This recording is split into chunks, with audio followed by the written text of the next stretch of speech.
Okay, we're good. Okay, welcome everyone. Thank you for coming today to this year's first masterclass of the Philippine Association for Communication and Media Research. Today's topic is very relevant to us communication media researchers and holds great significance to our society. Today, we will talk about dissecting the anatomy of the political disinformation virus. I am Irish Jane Talusan, your moderator for today. We hope that we can provide everyone with not just an informative masterclass, but a space for conversation on this pressing problem of political disinformation. Today, we have two esteemed scholars who will share their expertise on the topic. After their presentations, we are looking forward to your participation during the open forum. Okay, so to officially welcome us for today's webinar and to excite us about the activities lined up by PACMRI, we have a recorded message from our President, Professor Maria Rosel San Pascual.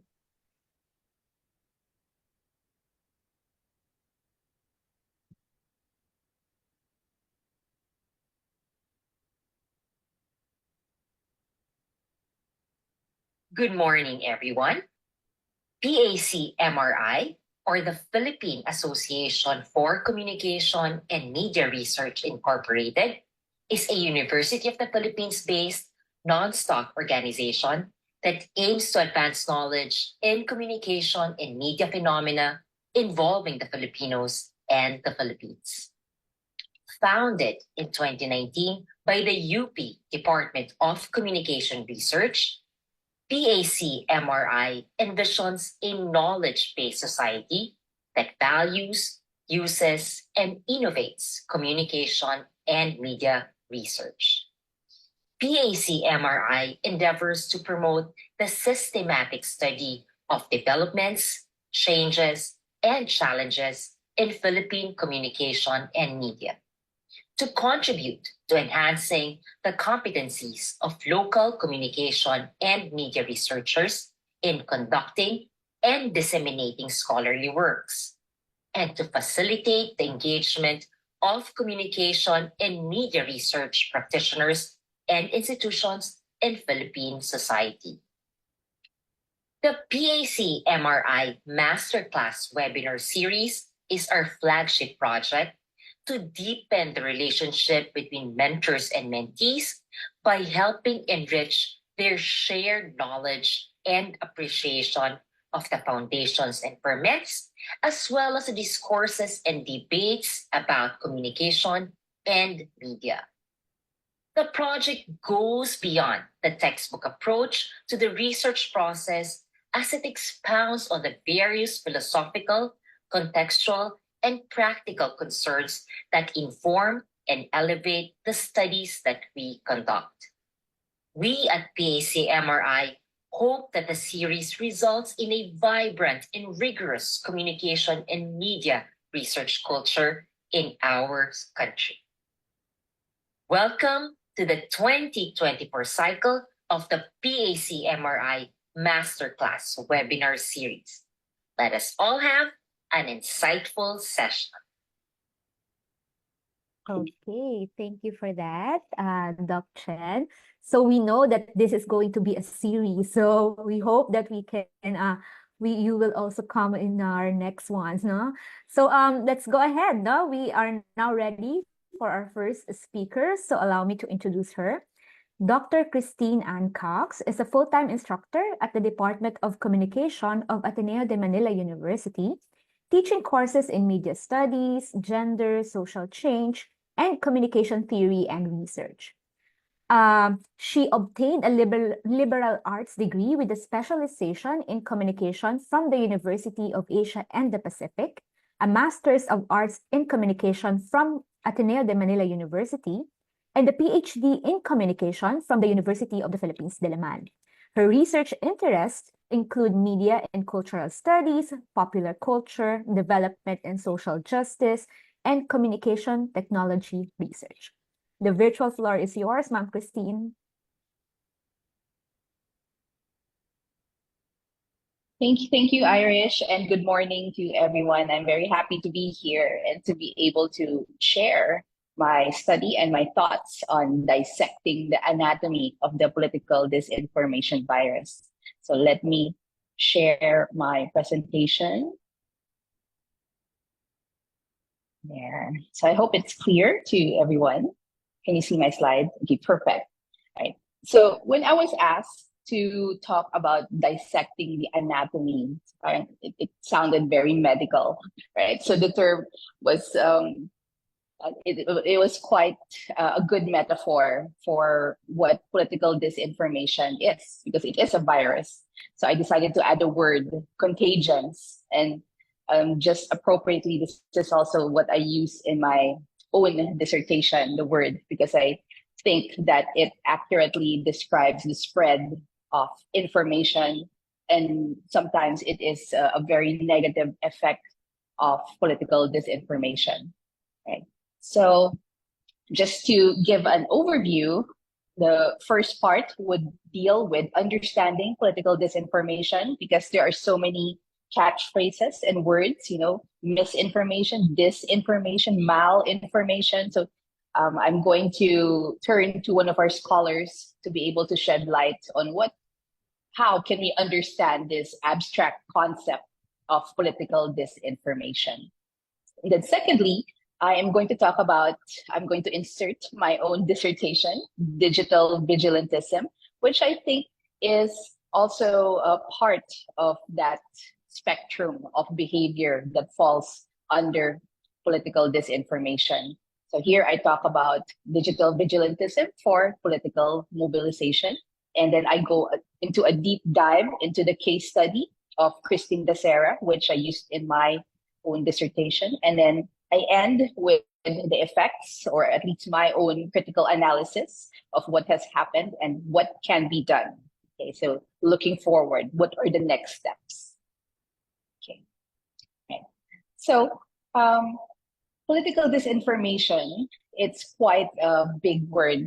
It's a buzzword nowadays. And when you enter it into, excuse me, Google, it's usually equated with fake news, right?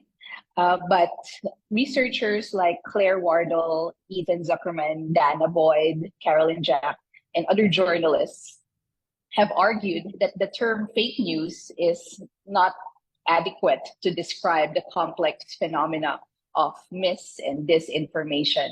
So we want to understand how misinformation, disinformation, and malinformation, these three concepts intersect around the concepts of falseness and harm, as you can see in your screen right now. So the left part would be falseness, and then the right would be intent to harm.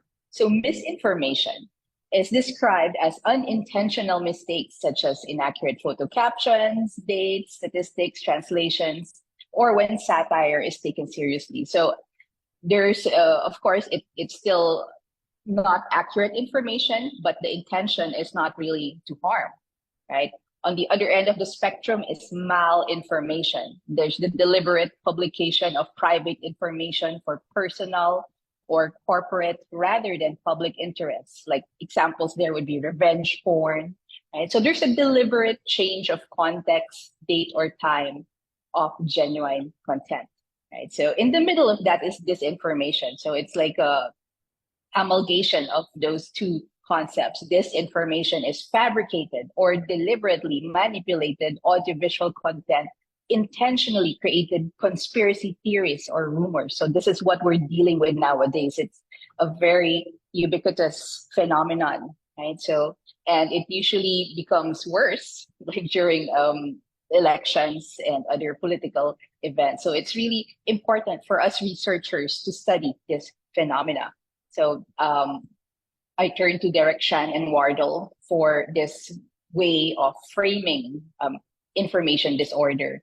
And going further, we also recommend thinking about these three concepts: the agents, the messages, and the interpreters of information disorder as separate elements. This is important because even small differences in any of these elements will necessitate significantly different solutions, right? So for example, if we look at the type of motivation under agent, some spread information because of political means. That's our concentration this morning, right? Some naman for social and psychological. So they have different types of motivation, right?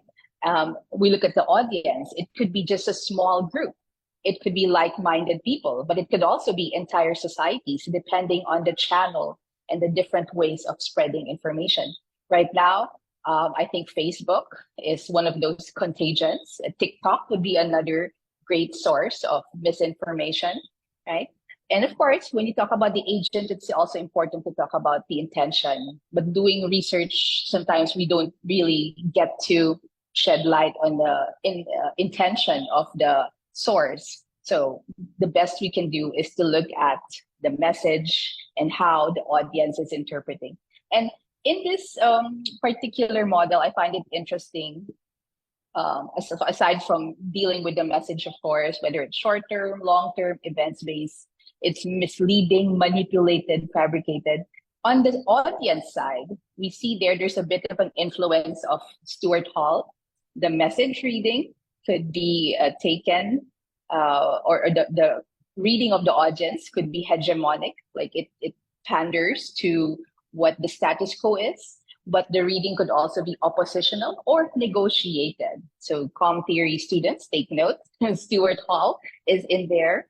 The message can be interpreted in different ways, okay?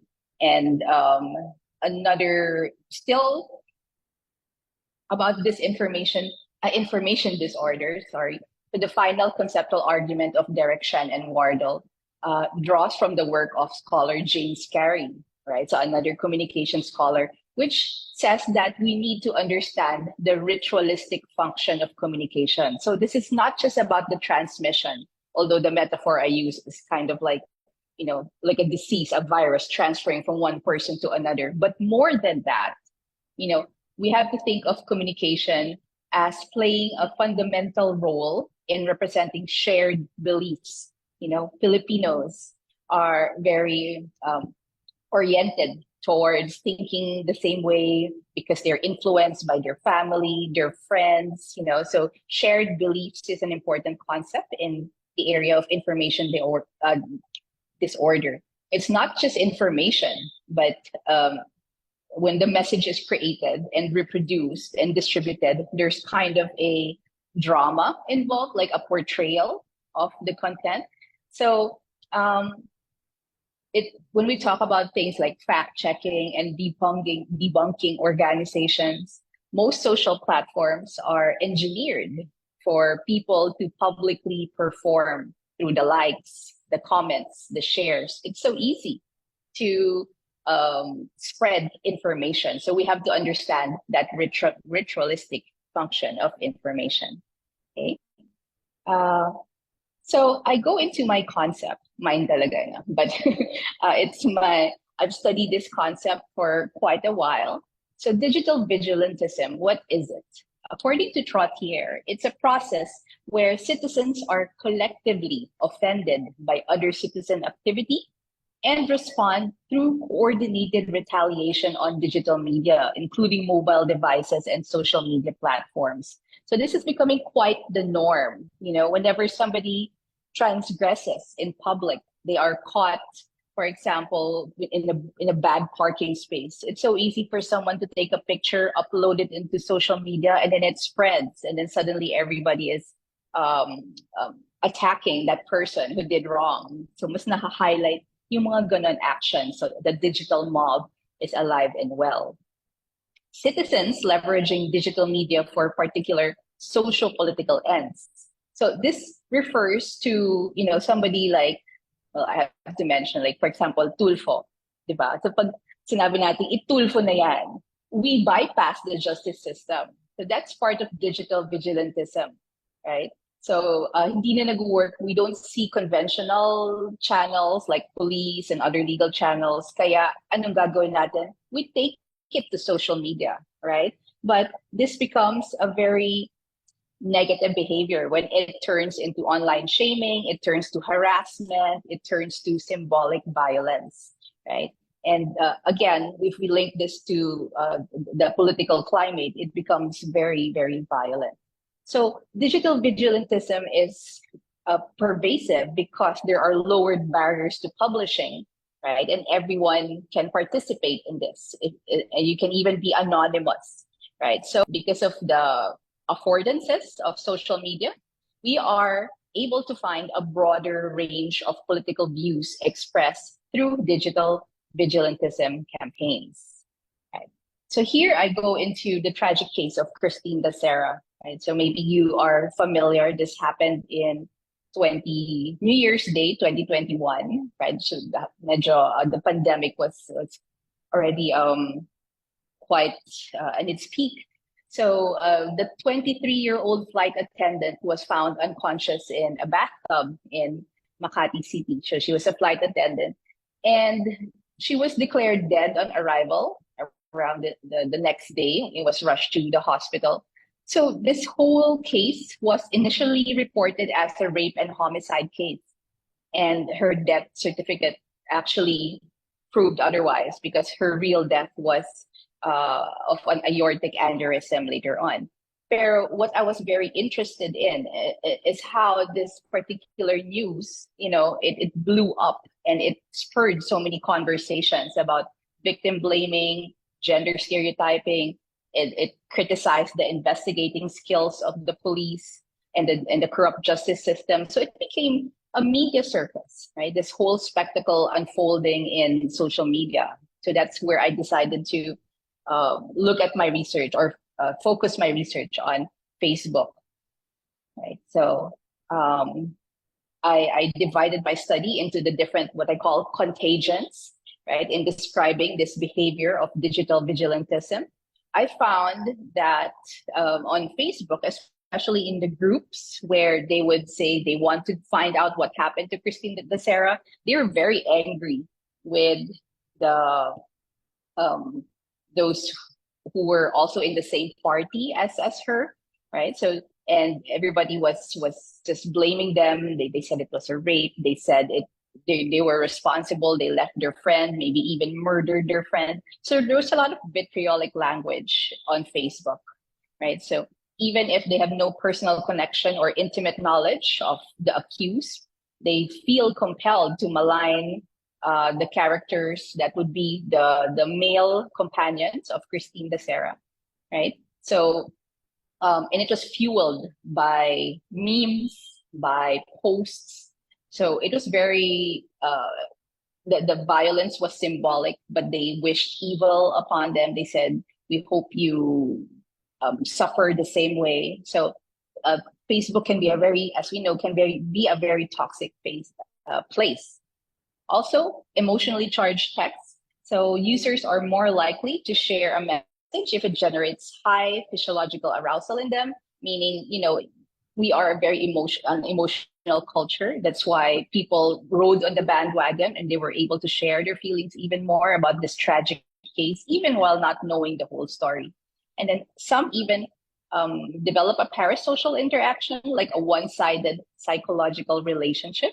So they were greeting her, happy birthday, Christine Becerra. So parang feeling close, right? So the emotion contagion shows how a certain incident can really bond people together, but not necessarily for good.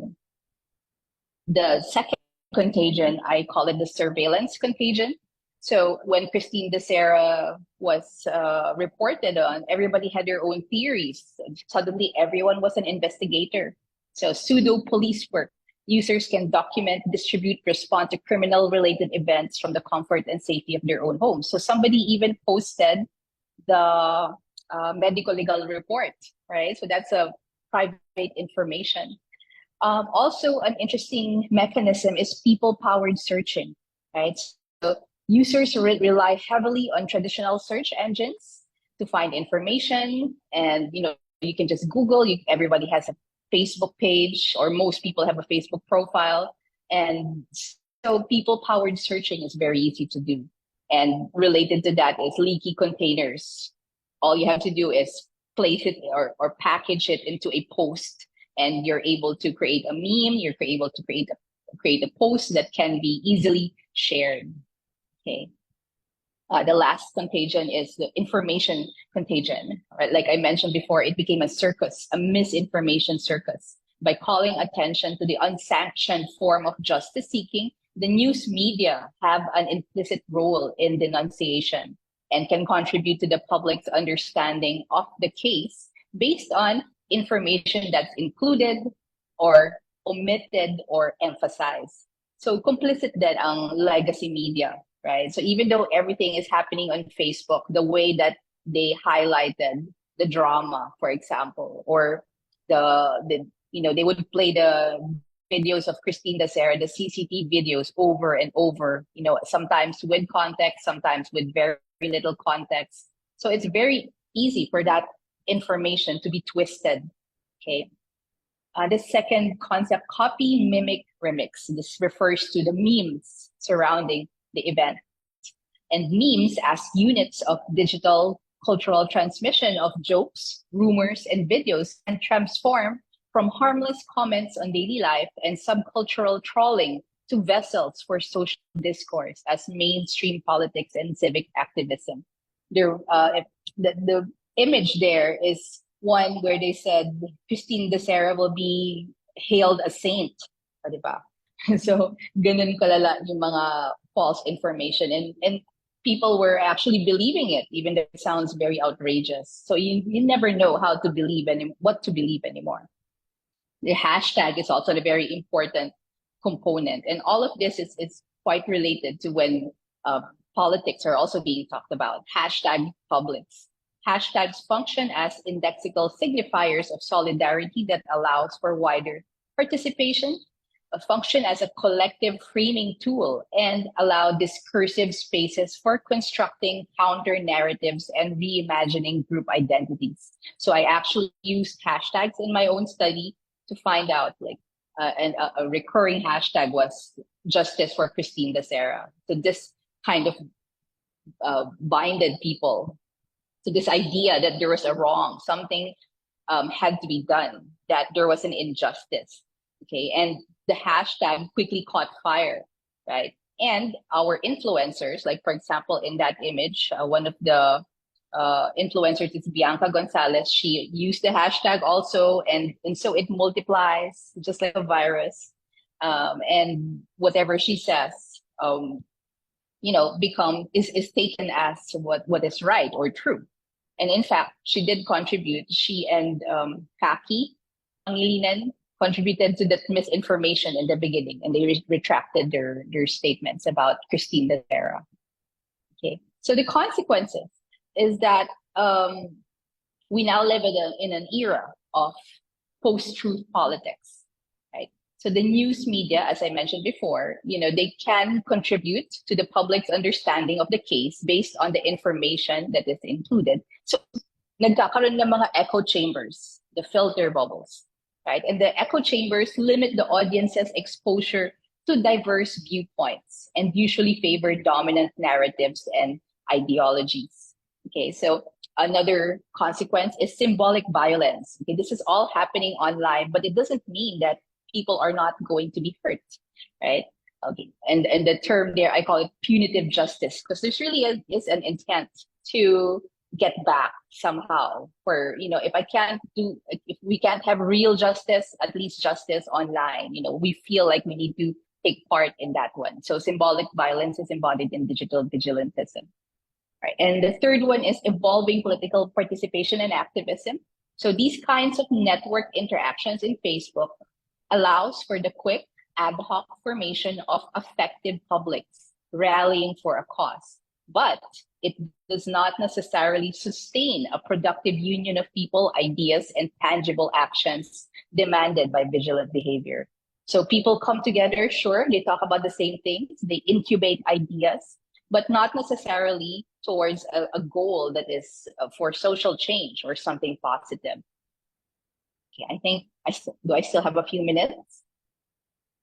Good. We Okay. still have 4 minutes, Christine. Okay. Perfect. Okay. All right. So, how can academics help, in tackling this type of disinformation? Because looking back, the Christine Dacera case really showed us how information is very hard to contain. And there are many stakeholders and players in this phenomenon. It's not just the police, it's also the media, it's also the influencers, it's the general public, it's the organizations that have their own say. Even the higher education, they came out with their own statements about Christine Becerra. So one of the things I've read from Diaz is that research institutions can serve as honest brokers between stakeholders, right? So there should be cooperation between journalists, researchers, politicians, and even the platforms to allow them to fully benefit from each other's expertise and to pool their resources in incredibly powerful ways. Like, for example, maybe a cross-platform databases, right? So it's very important for the different stakeholders to be involved in collaboration. Even in academics, collaboration across disciplines. Like, for example, we are in communication, but we can collaborate with political science, those in the field of psychology, those in the field of computer science. So we can collaborate in order to come up with more ideas, more comprehensive strategies to combat disinformation. Secondly, be more solution-oriented researchers. So provide explicit suggestions to the platforms where possible, rather than assuming a study's implications are clear. Right? It also means considering how one's research might apply in different contexts and being more solution-minded and platform-specific.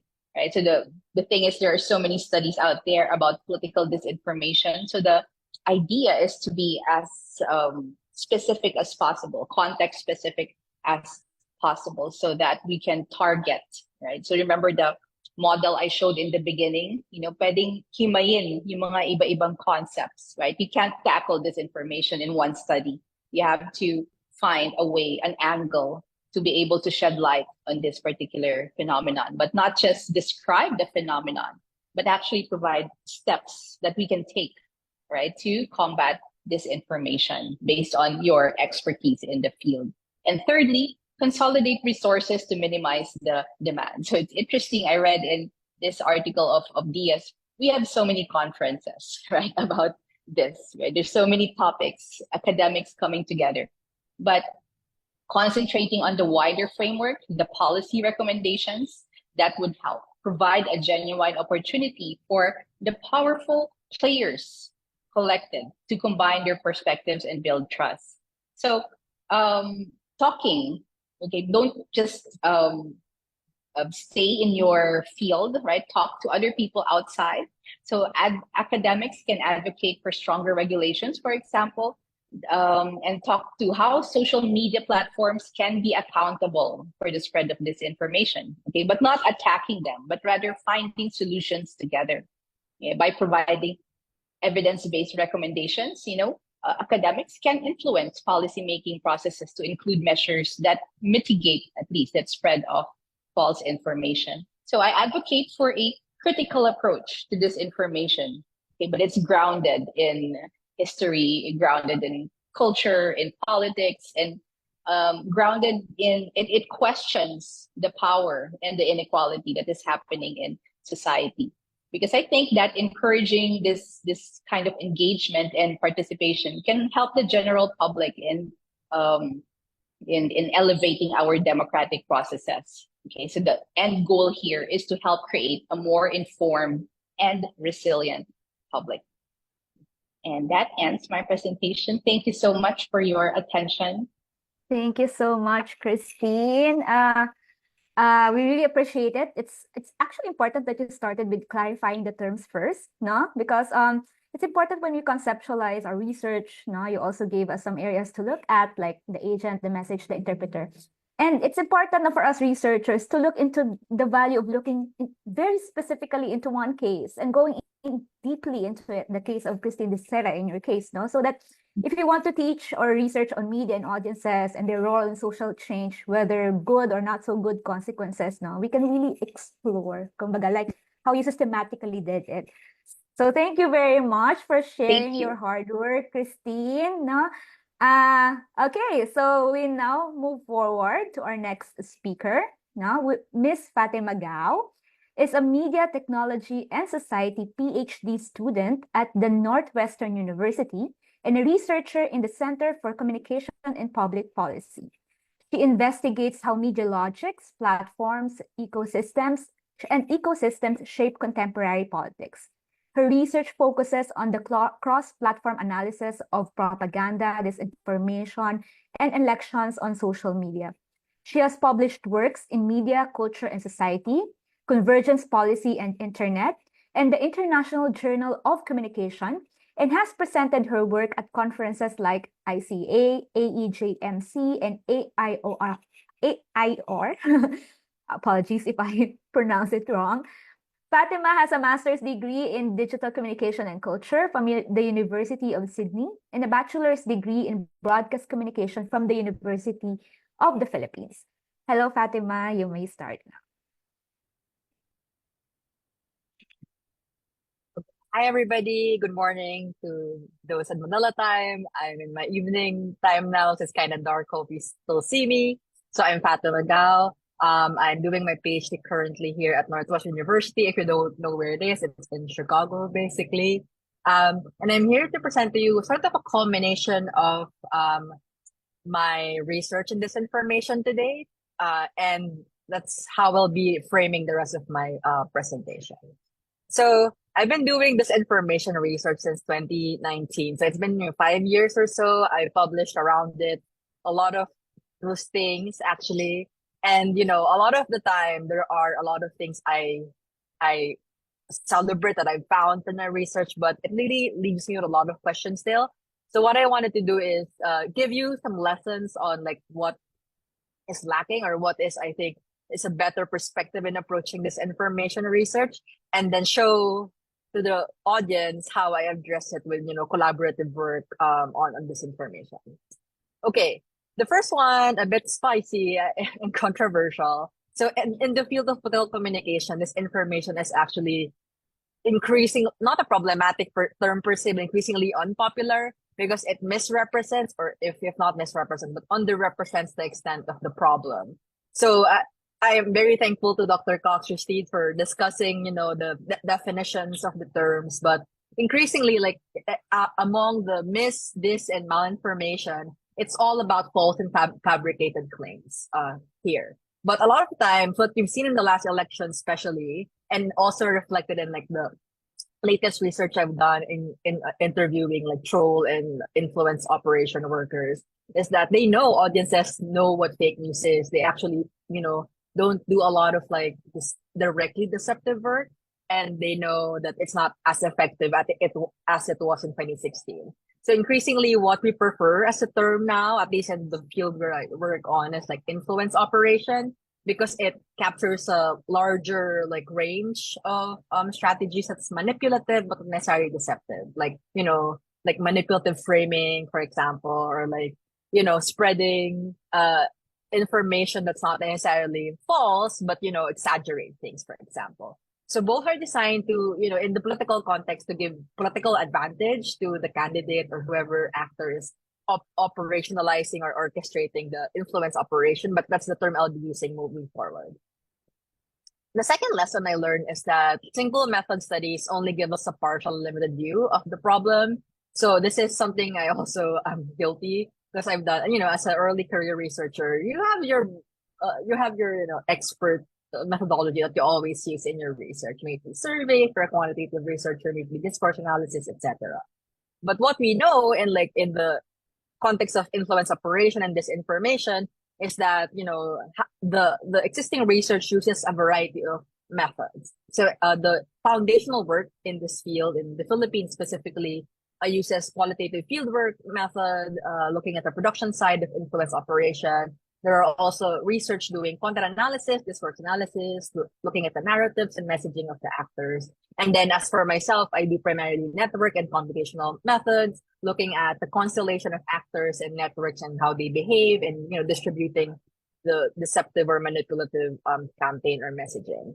Now, these studies are done separately, more likely in silo, and they're never done together. And one study could give us one thing, but the thing is with most of studies, it's contextual. You really cannot study the same phenomena at the same time. There's temporal boundaries, temporal limitations, spatial limitations. So It's always giving us, a peek into the problem, but not a full view. And the last lesson I want to highlight is that, manipulation more broadly operates not as a campaign only, but an ecosystem. A lot of the times they talk about this information as, a campaign. During the election, they ran the Marcos Taliano Gold campaign. But the thing is, the campaign is one piece of the puzzle, but it's really an ecosystem. In the study I'll be showing you in a while, what we've done is to actually look at these three separate, like a category of like or aspects of the influence operation problem. So we have the supply side, the influence operation industry, and the workers with the, with the field work that's done before. We have the product side, aka the campaign as it happens on digital media, where we use digital trace data to study how the campaign was executed and how it spread. But also there's a demand side, who's the clients of the political disinformation campaigns, who are, the political machinery supporting them and funding them. This part is mostly more investigative journalism, but even journalists are having a hard time because there's really no documentary evidence, and it will be reflected in our findings later on, of who's funding, where's the money, where's, the contracts and whatnot. So what we wanted to see here is that there's a missing link among all these, parts of the ecosystem that is ideally bridged, but, very hard empirically. And it's a challenge we took on for the research I'm going to present. So this research was published last year at the public report, but the academic paper is currently under review, hopefully published soon. And our agenda is to define those links that bridge, all those three aspects of the ecosystem, to map the political economy of covert influence operation in the Philippines. We're using multi-method here, and we're using, the influence operation as a broader term. So I'm kind of applying the lessons I've learned in this most current big project I've engaged with.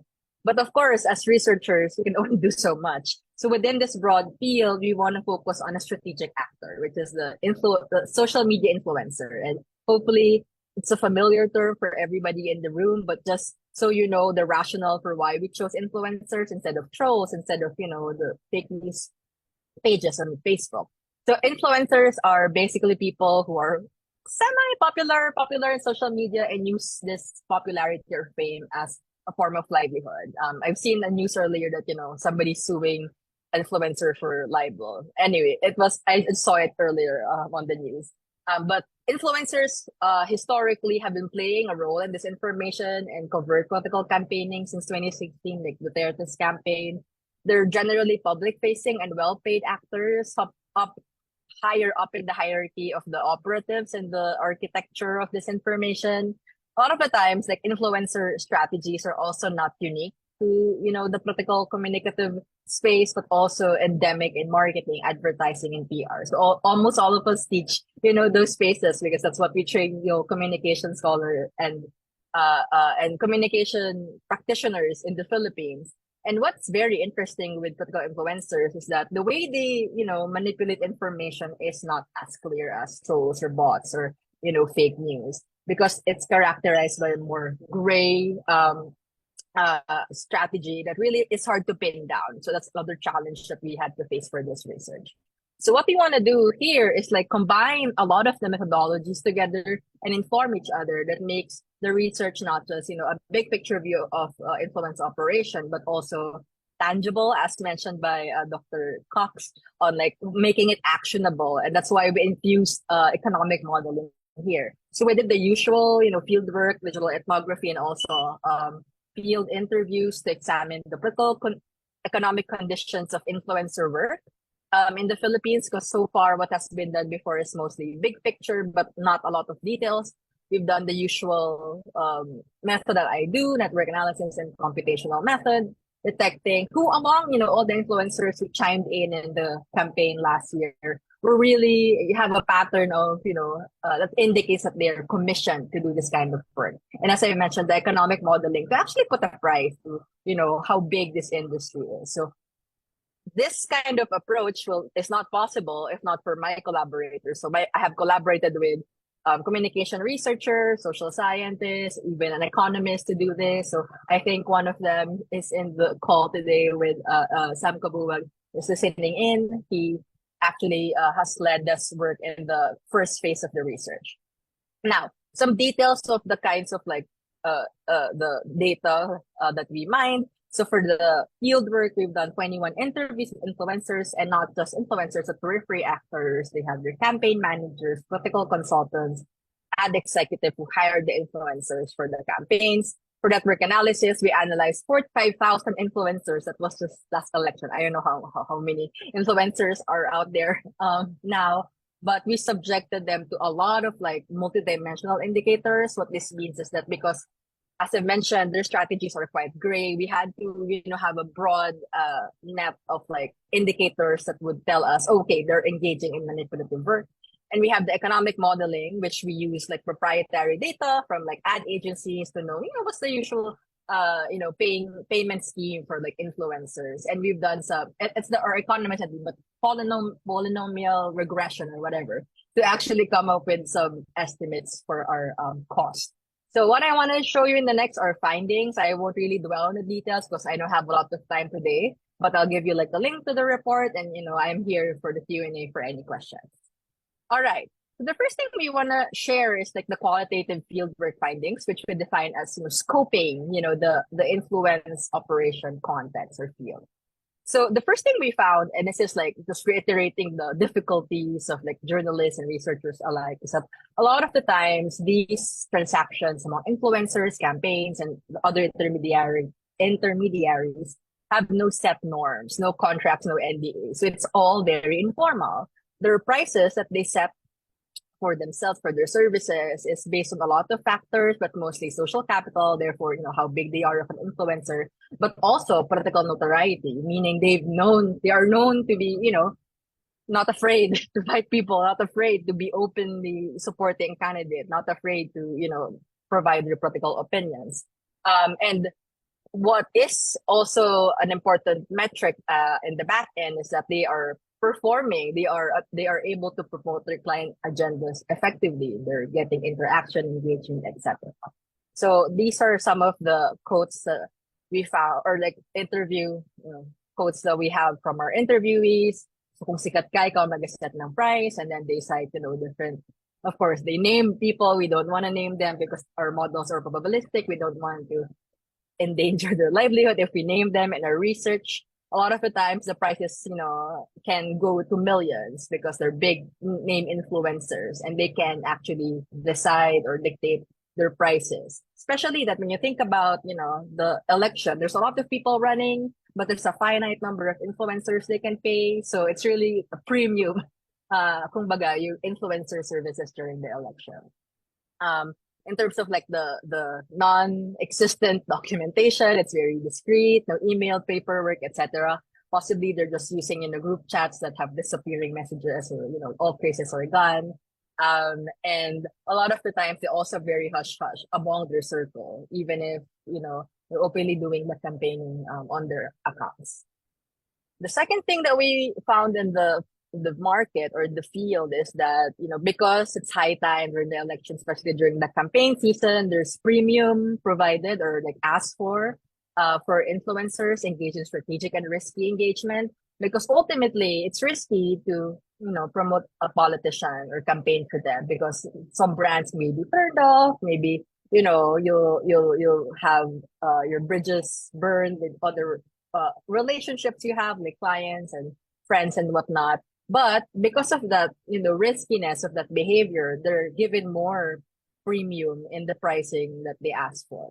Especially that we have encountered our influencers who were asked to switch sides. So they openly campaign for a brand, for example. And then they switch to Marcos. So that switching behavior or decision actually gave them a bonus of sort. And during the peak of the campaign season, the offers are actually double the initial offers. So it's really a very lucrative industry, so to speak. So here, some like just verbatim of how the pricing is so dynamic that during the last 2 months of the election, they offered 10 times as much when they first offered this pricing to this influencer. So yeah, if you want to be an influencer as an alternate career, go ahead. It's a very lucrative field. Another thing that we found is that for micro influencers, it's a different game as versus the mega influencers, because the ad hoc influencers are pay per post, or like whenever you pay, okay, you'll be given this amount of money, and that's like the usual transactions in advertising and marketing. But for mega influencers who are 500,000 to 1 million followers, they're actually on a payroll, meaning they have regular pay with no set number of posts. They're just on call. Hey, my uh, opposition is attacking me, attack them, and this is what they do. So it's very interesting because it's not anymore. It makes the measurement difficult because it's not post per pay. It's always like a more unlimited number of posts for this finite amount of pay. So just to share with you like some differences, big name influencers, they're on a retainer, on call, as I've mentioned. Big name influencers, because they have the I guess not ascendancy, but they have more bargaining chip. They can switch side if they're not happy with the pay. They're offered more by the other cap, and most of the time their relationship is based on previous relationship with intermediaries. But for small time influencers, it's really more output based. It's conditional. If your post is performing, okay, we'll continue our engagement with you. Otherwise, not it's not gonna work. So that's for the field. These are like, top line findings. You'll see more in the actual report, but let's move on to the scale, which is the computational and network analysis side of our research. So remember, we started with 45,000 influencers because, they're free to express their opinions, to campaign for candidates, like as, their political expression or their way of political participation. But with the 18 multidimensional indicators we use, we identified 1,425 accounts engaged in influence of. As I mentioned, it's probabilistic. We've identified more of the outlier behavior. So we kind of see, okay, this is like the normal political behavior online, and these guys are, at the very end, quite extreme. So we found that they exhibit like evidence of participating in influence operations. And these are just some quantitative numbers that we have, that each of the platform also have a different max value. Like Facebook, for example, has a lot of influencers, so the max value here is higher than the usual. There are thresholds as well. So you'll see here that in the data we have, super damning Facebook and Twitter, actually not Twitter, Facebook influencers, but we ended up just 200 influencers who are covertly campaigning for candidates. But we see a lot of them on YouTube and TikTok, which are less moderated and less policed, actually, and TikTok especially because of the algorithm is personalized. So we see a total of 1,425. So we have a list of names. We won't divulge them out of like our ethical protocols, but we know who they are. As I mentioned, TikTok and YouTube are the top platforms. It's because a lot of the times these creatives, get payment from the politicians, but they also monetize from the political content they post. And that's, a win-win for them. I get money out of commission. I get my platform, money as well. And that makes them more complicit in campaigning for politicians covertly. Here, some quotes also from our qualitative aspect of the research. They will spend a lot. Well, it's just not a lot of money, but it could be, it could go on for a lot of, if the campaign, 2 months, 3 months, campaign season, 10 posts, 15 posts a week. It's a lot of money when you multiply it. And it could be, a lot of formats, not just like political opinion. It could be more infotainment, like dance or skit or whatever will make people engage with their content.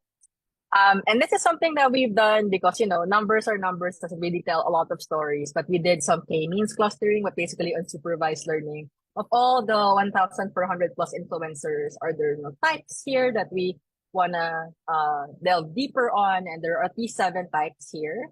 So I only have 2 minutes to present, but here are some like data, and each of the letters here represents some metric that we use for evaluating their covert political campaigning strategies. But to give you like, a more vivid picture of who they are, we created these profiles. Kind of have a hint who they are here in our, pictures, but we have the amateur commentator and curator. We have the hyper partisan influencers. We have stan accounts specifically on TikTok, like they make the politicians more human and interesting, even if they're not interesting. They have trending influencers that capitalize on food, dance, and travel, etc.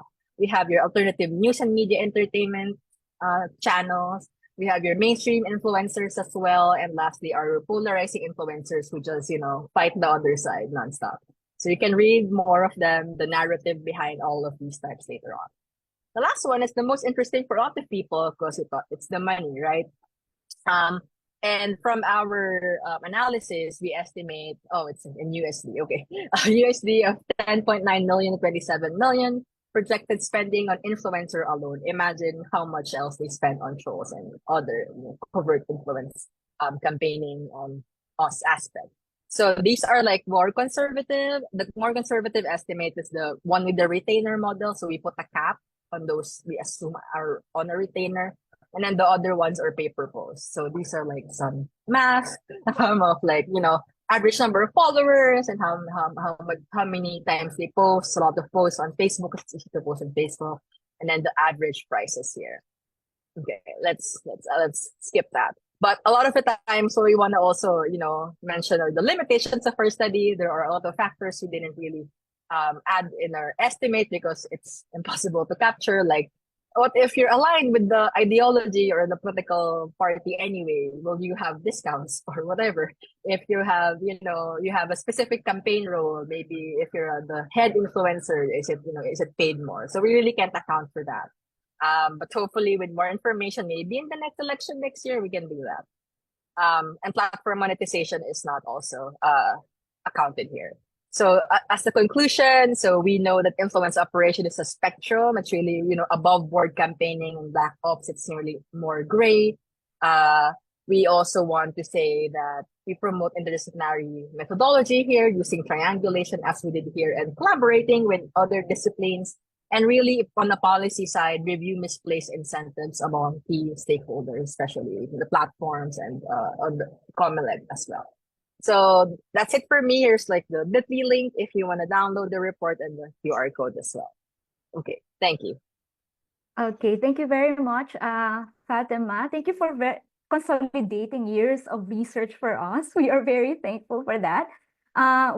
We can see that we're looking at a big industry here, no, with business models, sophisticated mechanisms, and there are interdisciplinary methodologies, no? I hope our participants share the same enthusiasm for data, knowing how to curate them, bringing them together, analyze, visualize them, and ultimately using them to inform decisions, no?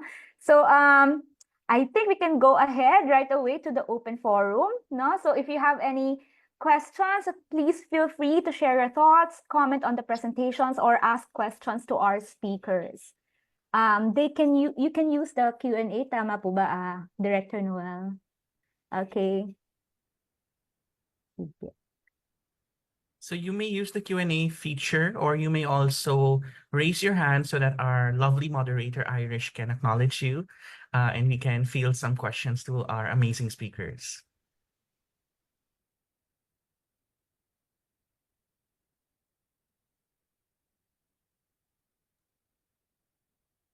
I have a question here for Dr. Tin. So, Dr. Tin, thank you very much for your presentation. No, I think it's very clear that a lot of people who are not necessarily public figures also fall victim to digital vigilantism. So, at what point does the act of seeking justice on digital media cross over into the negative behaviors like online incivility and cyberbullying? Where do we draw the line, really? Yeah, I did.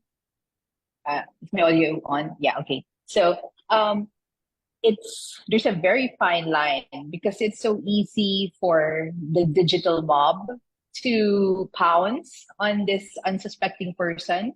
Kasi konting mali lang, parang hina-highlight eh. Tapos suddenly, it becomes like there's a story, this is the actors, ito yung bad guy. So we have to make sure that everybody knows na that person is the bad guy. So I think that a lot of smaller incidents, they blow up in terms of proportion because it's being shared because it's being multiplied by social media, by Facebook. Ang dami kasing share, cross posting, di ba? So something that blows up in Facebook can be shared on TikTok, and then suddenly it gains a hashtag, and now it's on Twitter. So I think the affordances of social media exacerbates this problem even more of digital vigilantism. Kaya ang hirap na i-pinpoint exactly when it becomes, but you know that even the minutest of issues, alam natin to, we see in our feed, di ba, yung mga very personal breakups or very mababaw na problems. Basta mai-share siya, especially by influencers, it becomes it drives the negative behavior. So that mob mentality. Thank you very Sorry, much. was I able to Yeah, answer your you were. question? You were naman, Doc Tin. Thank you so much for that. Thank you. Thank you, There's another Noel. one here from a private message. So relating the recent discourses on social media surrounding the Paris Olympics, what may be the underlying reasons for the misinformed judgments for those who find the performances offensive? So moving away from the Christine de Serra case, no, we're now talking about a more recent discourse on the Paris Olympics. So the question is, how can media literacy play a role in managing these situations, Dr. Tin? All right. So yeah, the Paris Olympics was certainly fodder for the netizens, right? Kasi again, we're being fed information by the mainstream news, pero yung mga influencers or some outlets, they would package these bits of information into memes, into bite-sized news, and minsan they add to it or they put their own opinions, they put their own slants, and that's how it transformed into this other thing. Hindi na siya genuine news, but rather it's a parody, it's a satire, or kulang siya sa context, right? And so again, this becomes, or it transforms into this information. And I think that media literacy, as you mentioned, can help because we can use our knowledge to trace, okay, I can't rely on this one source. I have to consult other sources. Diba na nagsasabi, oh, itong gymnast, kunyari, parang nagkaroon siya ng may chismis tungkol sa kanya, right? And the example of Carlos Yulo is talagang shows na something very personal. Nagmi-mix in siya. Parang na-downplay tuloy yung kanyang winning, the gold, gaining 2 golds for the country kasi umangat yung personal, yung chismis. Kaya I think if people were more media literate, they would recognize na, this is not what we should focus on. We should focus on the more important things. And we should teach our younger ones and even the older generation, parang wag na natin i-share yan, right? So let's focus on the good. Let's do something na hindi magko-contribute sa all that negativity out there, right? So, yeah. Thank you, Dr. Tin. Okay. Are there any other questions?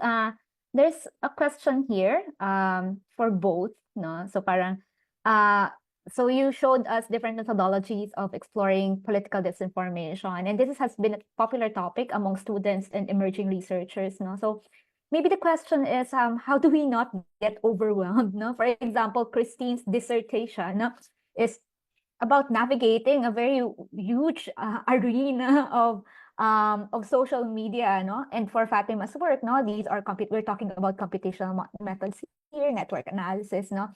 So yeah, parang what can we advise, no, to students that are, for example, doing a term paper, a SEMS paper, no? So there. Anyone like to start? I'll let Fatima start. Okay. Go, Fatima. I think the problem is complex to begin with, so I think the overwhelm is a given. But for students, well, I'll speak for myself first. I think what made this not an easier endeavor, but something that's more manageable and something I can solve, at least within the limitations of research, is collaboration. I've collaborated with JM Lanusa, political science, Nin Sapalo from anthropology, Sam Kabuwag from sociology, Ben Bunkin, our very own, in communication research, and also, Yuso from School of Business, an economist. So I wasn't able to do it on my own. I had to get people with their own set of expertise to help me figure out this very thorny research question that we want to answer. And as for students, you also have your peer to do that. But I think a lot of the times this is like very communication real. Like, do your literature review, because there's a lot of things out there already. Like, Jonathan Ong, Jason Cabañas, the foundational work in this field has established that, but also colleagues in political science, like Aris Arugay, and what's her name? I forgot. Another like younger researcher from the department. So I think there's a lot out there. And usually the tip is look at the conclusion section. They would say, these are the research direction, that we advise that people pursue. We can't do it right now in this paper, but maybe other people can pick it up, because ultimately knowledge is iterative and like incremental. So build on existing work, I think, is like what would make it more manageable and achievable. Okay, thank you very much, Fatima. Dr. Christine? Yes, I do agree with Fatima. It's good to collaborate to see what's out there. Kaya importante yung review of related literature para you're not duplicating findings. And yes, go to the implications para alam mo yung further to address the needs of that particular research. Ano pa yung hindi nagagawa, right? So for my own research, yes, I was overwhelmed in the beginning. In fact, the Christine Dessera case was my third topic. So nagpalit ako ng 2 beses before getting to that topic. So I think the key there is to really be passionate about your research. You gotta love your topic, diba? And you need to have a systematic way of approaching your topic. We have a framework naman. We have different frameworks, right? For me, it's a very qualitative framework. So don't get lost in the data. Always say, okay, let's go back to the research question. What are we really trying to shed light on? Kasi it's inevitable, manganganak at manganganak yung data mo. So I don't think that the research will ever end, but you should know when to end it para you can package this particular data and present it. Tapos, part 2, part 3, part 4. So it's always updating your data, but you have to set limits para, you can contribute a solid finding, right, to your research. So systematic, but also, keep the passion alive. Yes. Okay. Thank you very much, Fatima and Christine. So, the answer is to not try to do everything. Okay. We At have once, correct. at once. That's right.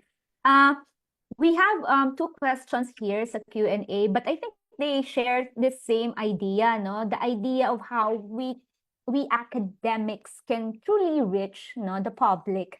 What can we how do we, for example, the question is, how do we translate our research for grassroots audience to relate to it, so what are your suggestions?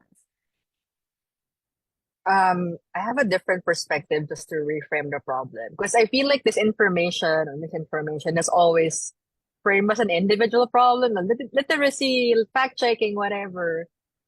It's limited in its impact. Honestly, there's lots of studies that fact checking, like, I don't know, 1/8 of the audience see the fact check content versus the disinformation, right? So I feel like a lot of the times the problem is a systematic problem. So for me, the way it's not directly engaging with the grassroots, but engaging with the stakeholders who can do something about it, who can actually, translate it to the public, because that's not our expertise.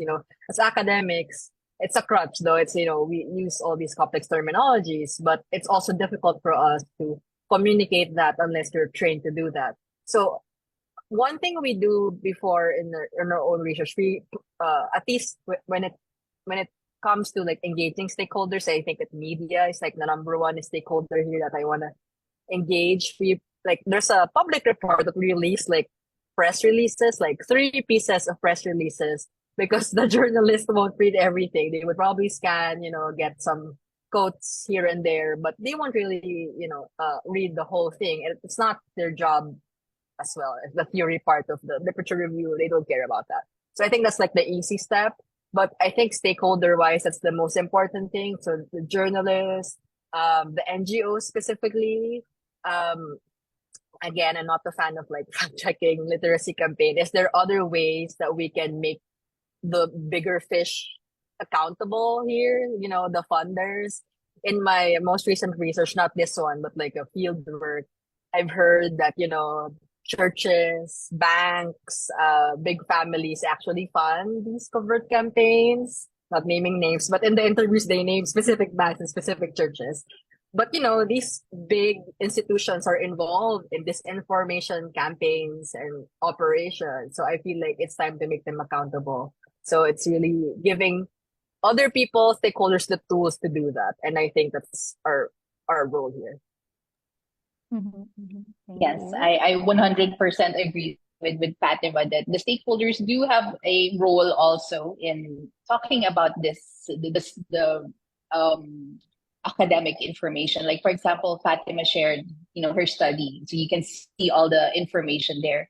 So pwede siya, like for example, in the classroom, pag-usapan, himayin yung data so that it can be, I don't want to use the term laymanized, but just so that you can make sense of what the figures are saying and apply it to your own context. So it's a matter of bringing the conversation out there, to the different communities.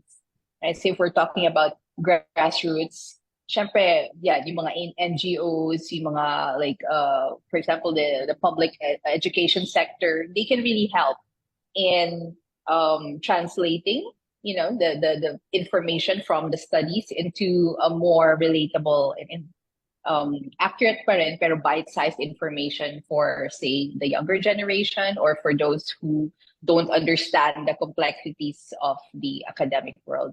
So parang trickling of information. Okay, pero nandun pa rin yung pinaka-essence ng study. Right? So media literacy pa rin is nakakabit doon for us to be able to make sense of this information. Okay, thank you very much for those answers, Fatima and Christine. I think we can accommodate one more question. The one question is about how to fight political disinformation, because it seems that education does not work anymore. I think this has already been answered by Fatima in a way that we should hold stakeholders accountable, no? So maybe we can go to the other question, which is more of the media literacy question. Maybe Christine can answer this instead. For example, what do you think are the essential competencies that they need to learn if ever we are going to translate this kind of information to the educational sector? Thanks for that. Yes, there are many what do you call this? Parang frameworks for media literacy, kanya-kanyang atake, right? So, but mostly they're Western frameworks. So I think it's all about context, right? So when we're teaching literacy, not just media literacy, but also digital literacy, think about the context of the audience and most importantly, the culture ng Filipino, right? Kasi iba naman yung ating behavior online, as I've seen in my own study of digital vigilantism. Yung parang madali tayong masway ng information. We're very emotional, right? So we're sometimes we act not on rationality, but on emotion. So perhaps more programs that teach us to make sense of this information and to also again look at different sources, not just rely on one source. So parang we have to simplify these media literacy modules para maintindihan ng tao, how does it relate to me? Kasi it's the idea of just feeding people these frameworks, parang hindi siya relatable, right? So you have to customize, if ever you are going to teach maybe smaller groups, right? And then these smaller groups can teach other groups. So context is very important in teaching literacy. And as you also asked about like ano yung mga skills, right? Ang hirap ngayon kasi like with fake news and then now with artificial intelligence, it's so hard to differentiate what is real and what is not. So parang medyo trial and error. It's just being conscious of your digital footprint, right? Mhm. So parang what can I learn from navigating, Facebook and all these? So that always have a parang if it's too good to be true, it might be it might be fake. So parang having that kind of mindset can also help. Okay, thank you very much, Christine. So there's this individually centered approach now to learning about it. I think Fatima also has an insight regarding this question or the other question, The Fatima. the other question, because The other question. so Okay, yesterday, okay. yeah, so I'm in the US now, and like influencers are booming. Yesterday, Biden hosted like 100 influencers in the White House and saying you're the new source of information, you're the future of this country, and blah blah blah. And I feel like there's a way to flip the script, and I think Internews, if you know the organization, they're funding projects to do like Mhm. exactly the same. So if the campaign, the covert, this influence operations are using influencers, why not use influencers as well? This is an easy answer, I guess. Like use their same tools, use it in a more strategic way, learn from them, borrow, repurpose, or incorporate their strategies. Yeah, so I know it's like, fighting the theme, but at the same time, if you learn from what they've done, you can do it better. So it's just my advice. Yeah, that's an interesting strategy. Okay, thank you very much, Christine and Fatima. I hope we have more time, but that's already a very enriching discussion. Um, okay, we are very grateful no, for our speakers and we wish to take time no, to take the time to award the certificates of appreciation. So, can it be flashed? Okay. Yeah, there. For Ma'am Christine first, this certificate of appreciation is awarded to Dr. Christine Ann Cox for imparting her valuable insights as a speaker at the first PACMRI Masterclass for 2024 titled Dissecting the Anatomy of the Political Disinformation Virus, given on the 16th day of August 2024. Okay, thank you, Ma'am Thank you so Christine. much. And then for Ma'am Salamat. Fatima.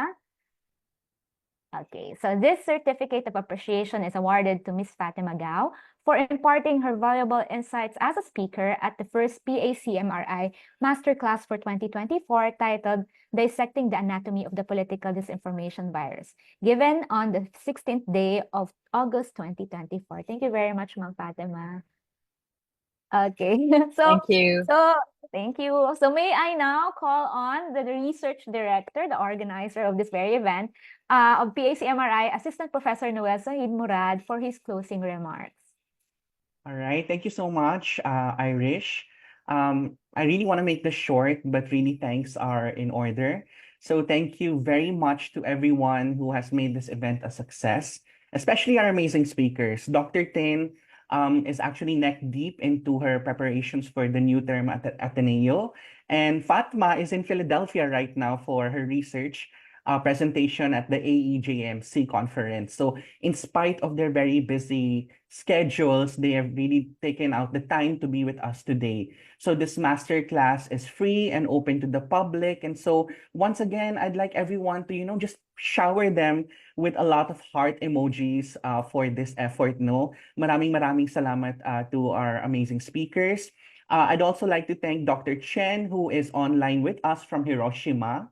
O, diba? She's on a vacation, but she still took the time out to be with us today. Of course, to the very supportive Board of Trustees from PACMRI for, giving us the go signal and the green signal for the PACMRI 2024 master classes, and to all of the other research activities that my committee will be bringing to you for this year and the next year. To Irish, thank you so much for being a lovely host. To Allison and Kyle for the amazing promotional and presentation materials. And of course, to all of you who made it today. So we had an audience of 100 members. Thank you so much. No, on a Friday, 9 a.m. For me, that's a big win. and it wouldn't have been possible without your attendance and engagement. So we have many, many more master classes lined up, which you will see in my screen. Let me just very quickly flash through, no, so that we can hype you further for everything that PACMRI has to offer, no? So do you see my screen, Irish? Yeah. Okay. So for September, we're gonna have Fandom Cultures and ACA Scholarship. This will be with Dr. Henry Jenkins, who is the Provost Professor of Communication, Journalism, Cinematic Arts, and Education at USC. He's also a very renowned scholar in participatory culture and pop culture. Then we, of course, have Dr. Iris Brillon from our very own College of Mass Comm from UP Diliman. They'll be talking about BTS and Taylor Swift and how fandoms can come together to actually cause engagements and discourses in the scholarship. No, so that's something that we're very excited to invite you all to next month. We'll follow that with the culture-centered approach to communication and media studies. We'll be having the following speakers: Dr. Mohan Datta, who is the director for the culture-centered approach in Massey University, New Zealand. We have Dr. Sudeshna Roy from the Stephen F. Austin State University, and our very own Dr. Dazi Zapata from the College of Mass Comm in UP Diliman. So they'll be talking about CCA and how we can apply that to communication and media research. This will be followed by environmental communication in migration and diaspora studies. So we have a multi-awarded journalist, Ana P. Santos, who will be joined by Sandra Ruiz Moriana, who is a migration and gender specialist, who has also worked with the UN IOM before. So that's all we have to look forward for this year, on top of the research webinar write-ups that we have for ICA and IAMCR for next year. So please do stay tuned to our Facebook page. Please become our members because we have a lot of exciting things to offer everyone. So back to you, Irish. Thank you very much. Okay, thank you very much, Noel. So you can see these are the scholars that you read, you cite, no? So it's such a privilege to hear them. Okay, so there we have it. Of course, a big appreciation to everyone here. We hope to see you in our next activities. Do not forget to follow us through the platforms. Can we share the social media platforms, or we're okay already? Yeah, Kyle, can we just flash that one so that we can also have the QR code for membership?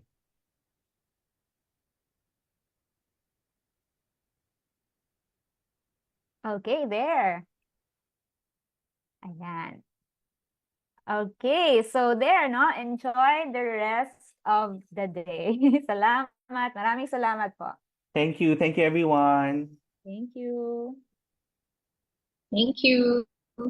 Bye-bye, everyone. Take care.